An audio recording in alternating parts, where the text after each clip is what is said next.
Il-President Miriam Spiteri de Bono sostnit li d-dinja mexxija mill-forza aktar milli mill-prinċipji tkun ta' dannu għal pajjiżi kollha, speċjalment għal stati żgħar bħal Malta.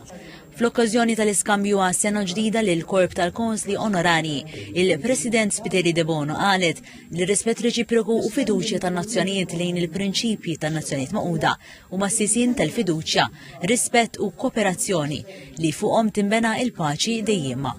Hawnhekk il-kap tal-Istat referit fost oħrajn għall-gwerra Russa fl-Ukrajna. Qalet li paċi ġusta li tirrispetta l-indipendenza, is-sovranità u l-integrità territorjali tal-Ukrajna tibqa' meħtieġa b'mod urġenti. Dr. Spiteri de Bono referit ukoll għal kriżijiet oħrajn li qed tiffaċċja d-dinja. Bl-istess mod, l-immigrazzjoni irregolari teħtieġ ukoll sforzi konġunti biex jiġi żgurat li l-pajjiżi ta' oriġini, ta' transitu u ta' destinazzjoni ma jitħallawx jiffaċċjaw din il-kwistjoni b'mod iżolat. Rridu jinżammu proċessi multilaterali biex jippromuovu immigrazzjoni sikura, ordnata u regolari. Fil-waqt li żgur l-umanità tal-immigranti trid dejjem tkun fiċ-ċentru tal-konsiderazzjonijiet tagħna.